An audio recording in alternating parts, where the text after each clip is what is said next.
A paz e o amor, meus caríssimos irmãos, reine nos nossos corações. Estamos a começar o nosso programa que quer ser a sua companhia, porque à luz da fé nós conseguimos ver realidades que às vezes passam-nos completamente, ou situações que nós até não imaginamos. E é por isso que este programa vai lhe ajudar, até na sua vivência cristã, vai lhe ajudar na sua forma como estar na vida e vai, acima de tudo, aproximar mais ao Senhor. E por isso queria rezar consigo, ao começar este nosso programa, a oração que Jesus nos ensinou. Em nome do Pai, do Filho e do Espírito Santo. Amém. Pai nosso que estais nos céus, santificado seja o vosso nome, venha a nós o vosso reino, seja feita a vossa vontade, assim na terra como no céu. O pão nosso de cada dia nos dai hoje, perdoai-nos as nossas ofensas, assim como nós perdoamos a quem nos tem ofendido. E não nos deixeis cair em tentação, mas livrai-nos do mal. Amém. Em nome do Pai, do Filho e do Espírito Santo. Amém.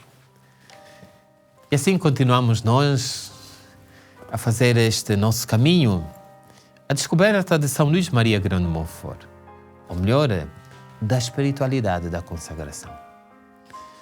Hoje vamos tratar sobre as figuras bíblicas desta consagração. Quem são essas figuras?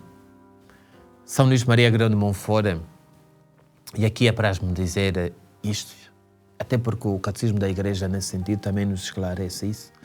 São Luís Maria Grão de Montfort é muito consciente de que a Igreja é e fundamenta a sua vida na Palavra de Deus, portanto, na Bíblia e na tradição.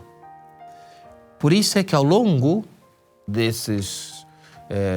do seu tratado da verdadeira devoção e outras obras, São Luís vai citando os padres da Igreja, Agostinho, Ambrósio, Éfrem, São Boaventura, homens e grandes pensadores como Tomás de Aquino, mas ao mesmo tempo vai citando várias passagens bíblicas.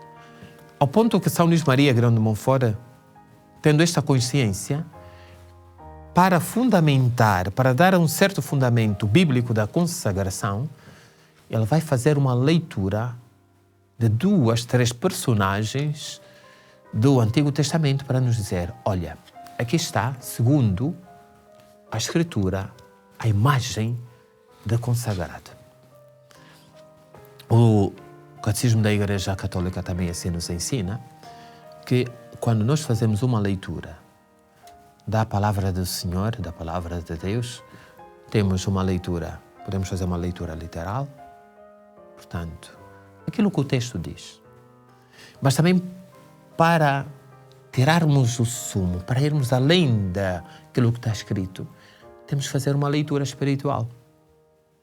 Que o Catecismo nos vai dizer que é uma leitura moral, uma leitura mais alegórica, mais anagógica. Portanto, a própria Palavra de Deus, mais antropológica, mais existencial, a própria Palavra de Deus, ela é maleável neste sentido. Ou porque, e aqui posso dizer mesmo isto, porque é que o mesmo texto lido hoje diz-nos uma coisa, passada uma semana diz outra.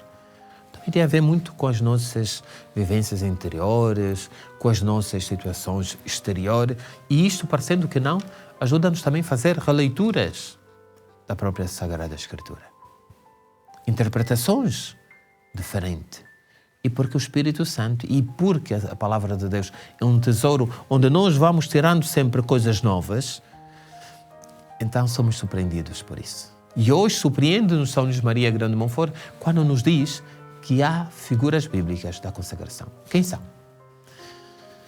Rebeca e Jacob. E, neste caso, o irmão de Jacob, Esaú. A história que começa no capítulo 12 de Gênesis, dos patriarcas com Abraão e depois do seu filho Isaac. E Isaac teve 2 filhos, portanto, Esaú mais velho e Jacó. mas do ponto de vista de caráter, de estar na vida, eram completamente diferentes. Um muito mais consciente da sua própria força, mais dependente de si, e outro mais, também consciente de si, mas que confiava não só a si, não só em termos de autossuficiência, portanto, não só olhava para o seu umbigo, mas olhava também para a mãe que estava ao seu lado. Quem é esta figura? Quem é que sobressai de certa forma, desta maneira? É Jacó. São Luís, fazendo essa história, apresentando-nos esta história, vale a pena relembrar que essa história nós encontramos no capítulo 27 do Gênesis. Também podemos encontrar já os pronúncios, como eu dizia, para termos toda a consciência, uma maior consciência da história dos patriarcas de Israel. Portanto, Abraão, Isaac e Jacob começa precisamente no capítulo 12. Então, São Luís diz-nos, relembra-nos, que, por exemplo, Esaú vendeu a sua própria primogenitura por um prato de lentilha. E ele aqui descreve como era Esaú, como era Jacob, e ao mesmo tempo nos vai dizer como é um consagrado. Quem se comporta como Jacó é verdadeiramente um filho de Maria. Quem se comporta como Esaú é a mesma filho, mas acaba por não fazer a vontade da sua mãe. Ela tinha amor pelos dois, mas é a forma como cada um estava que era diferente. Então vamos só aqui pegar, a partir do número 185, traçar o perfil de Esaú. Como é que ele era? Primeiro, diz-nos São Luís, era forte, tinha um corpo robusto, era destro, era hábil. Segundo, não parava em casa. Não se preocupava muito com a mãe, agradar a sua mãe. Era de tal maneira guloso, como já ouvíamos há pouco tempo, que vendeu por um prato de lentilha. Era como Caim, invejoso. Mas não ficava por aí. Diz-nos São Luís, como era, neste caso, Jacob? Primeiro, era manso, pacífico, amava e honrava sua mãe, era submisso à sua mãe, tinha sua querida mãe uma grande confiança por ele. E, finalmente, ele imitava as virtudes de sua mãe. Portanto, a partir daqui estamos em condições de fazer outro paralelismo. Quem hoje tem esta mesma atitude como teve e se comporta em relação a Nossa Senhora, como Jacó e como Esaú. Como Esaú, qual é a atitude que tem interiormente? Confia nas próprias forças. Nunca se ocupa com as coisas de Deus. Muito menos preocupa-se com Nossa Senhora. Vende os seus próprios direitos à primogenitura, dirá São Luís, traduzindo isto, com os belo prazer deste mundo. Dá-se única simplesmente a isto. Mas também diz que quem acaba por ser como Esaú é aquele que, ao fim e ao cabo, não está e é praticamente uma pessoa que vive na vida do engano, na vida do roubo, etc, etc. Como é que seria então esta figura de alguém que era como Jacob? São Luís nos dirá, olha, é alguém que confia, é alguém que ama, é alguém que está sempre a nutrir-se de Maria, é alguém que está submisso a ela. Estou a falar a partir do número 197, 198, 199.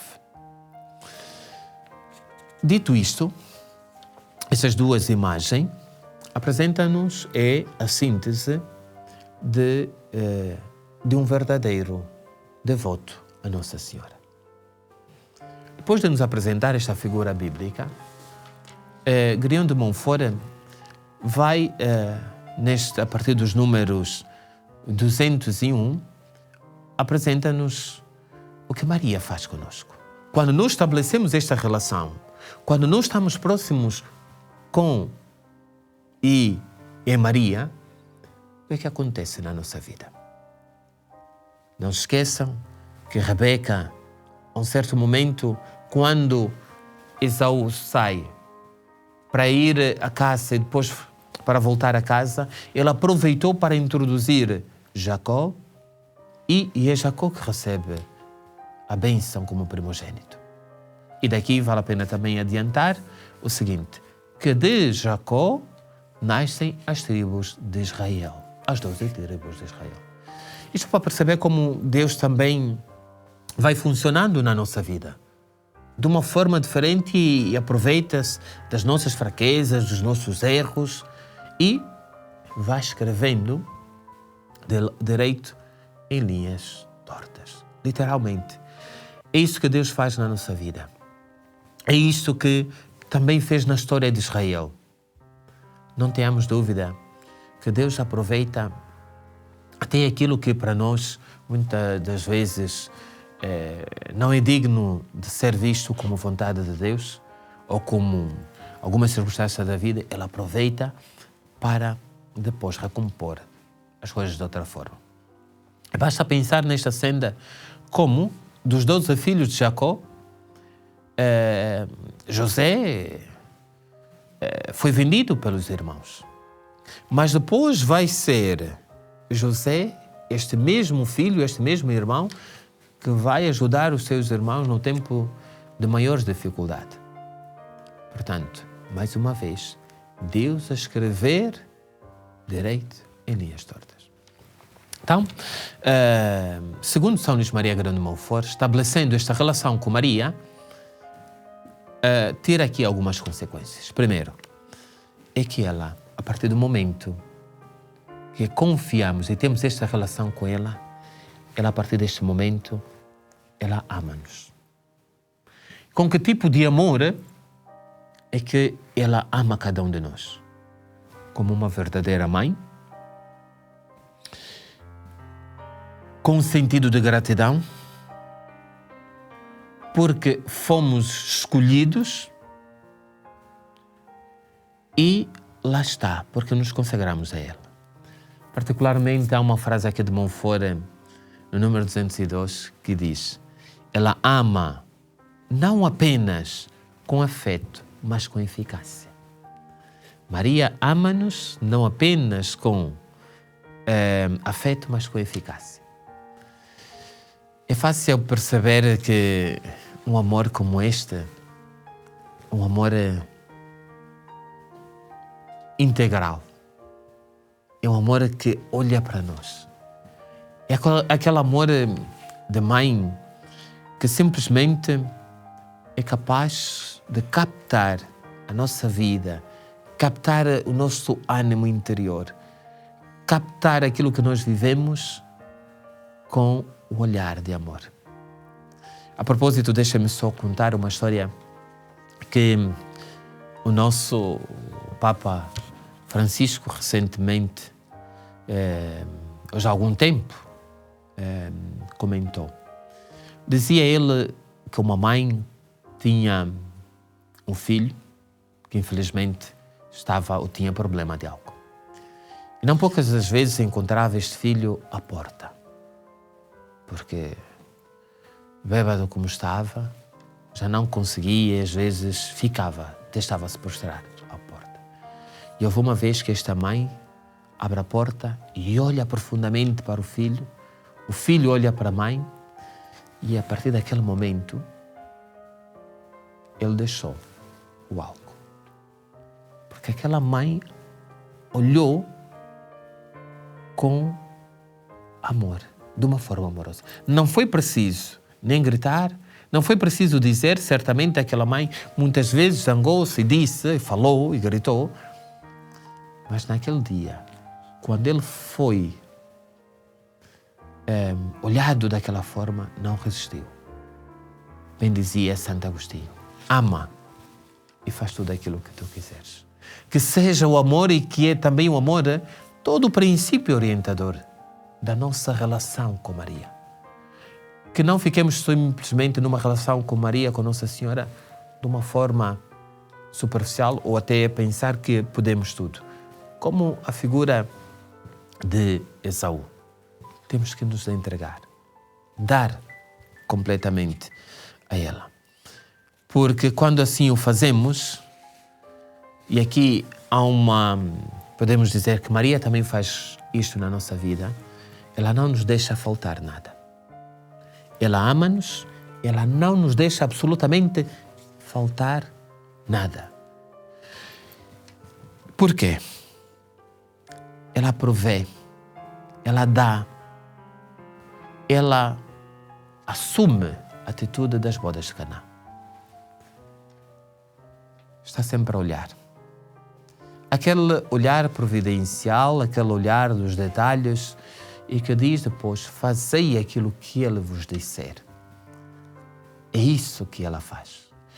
Porque não nos deixa faltar nada, ela dá as suas primícias requintadas da mesa de Deus. Dá de comer do pão da vida, diz-nos São Luís.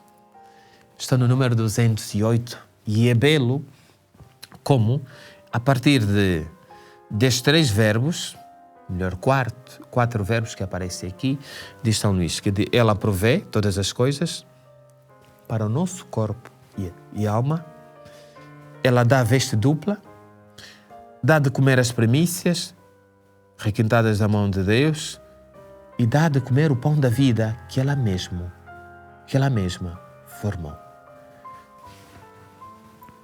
É belo ver esta sensibilidade que São Luís tem quando coloca, digamos assim, estas atitudes, estes gestos de Maria, de o dar. Tudo porque ela não nos quer faltar com nada. Se ela ama, se ela não nos deixa faltar nada, o que é que ela faz mais por nós? Não esqueçamos que, como pano de fundo, temos esta vivência com Maria que ela, como mãe dos consagrados, faz com a nossa vida. Ela ama, não nos deixa faltar nada e o que faz mais? Ela nos conduz e nos dirige. Pegando pelas mãos, levando ao colo, estando no seu regaço.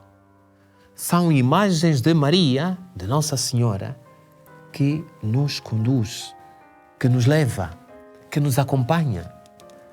E este retrato é curioso que São Luís diz, aqui no número 209, que o terceiro benefício que a Santíssima Virgem faz aos seus fiéis servos está que ela conduz, que ela dirige segundo a vontade de seu Filho.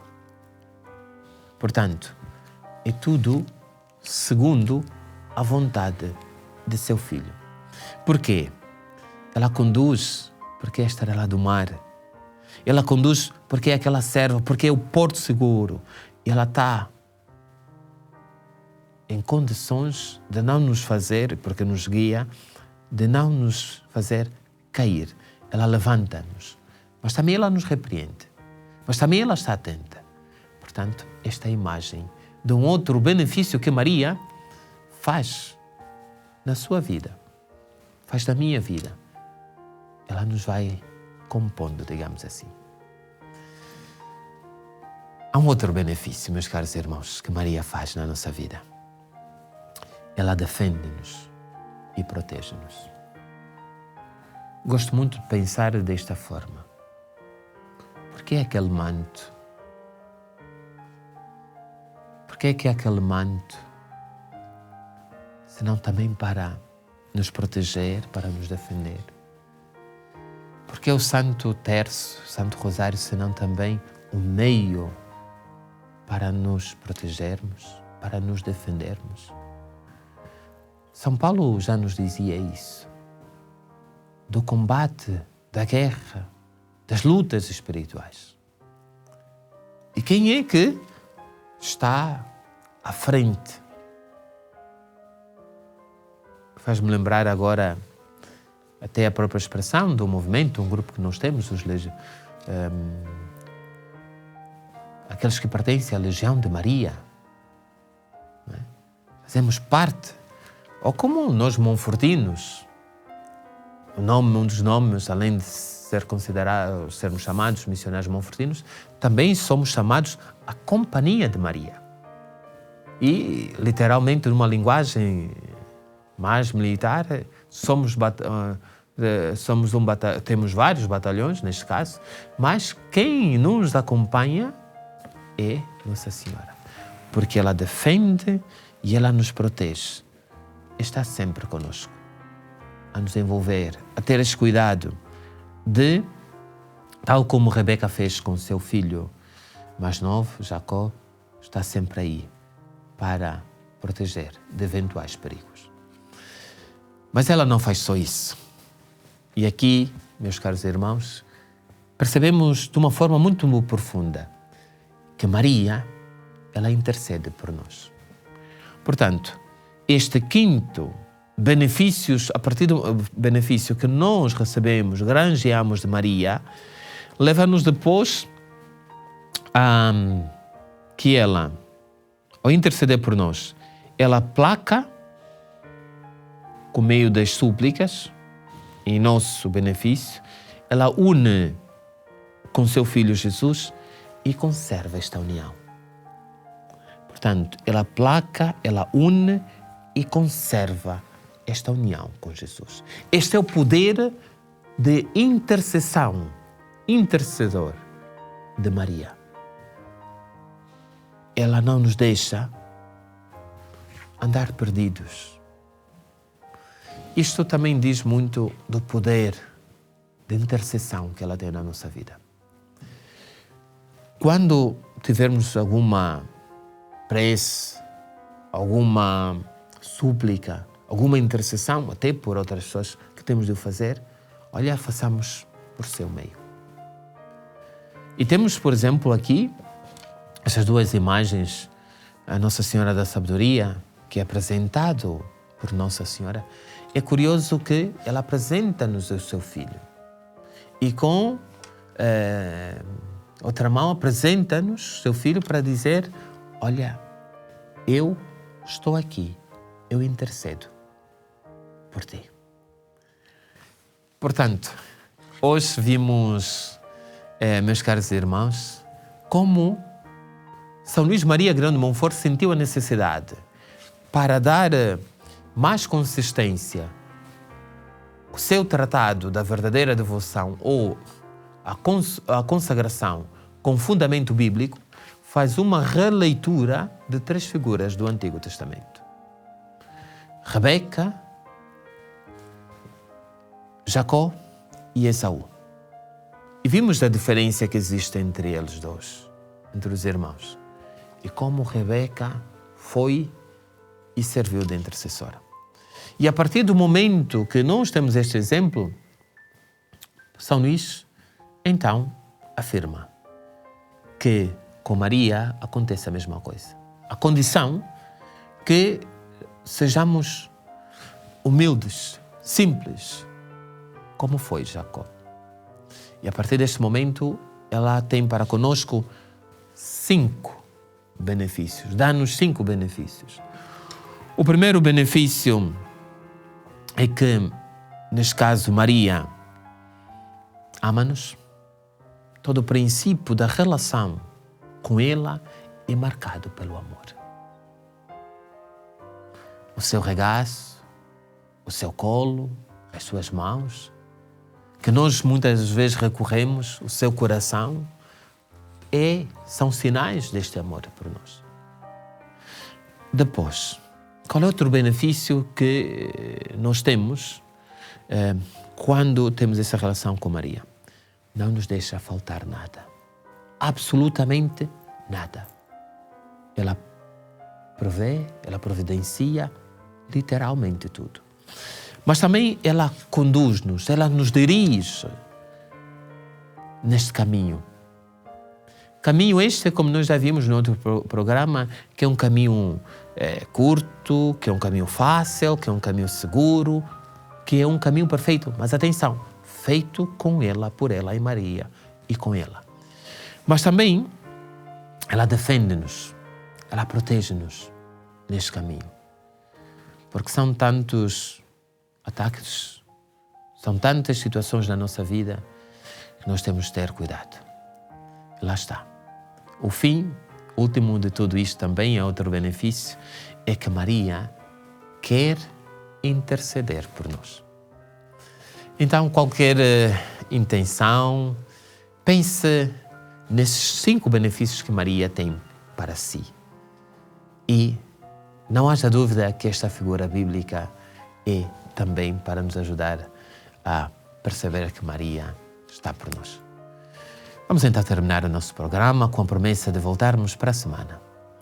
Em nome do Pai, do Filho e do Espírito Santo. Amém. Glória ao Pai, ao Filho e ao Espírito Santo, como era no princípio, agora e sempre. Amém. Em nome do Pai.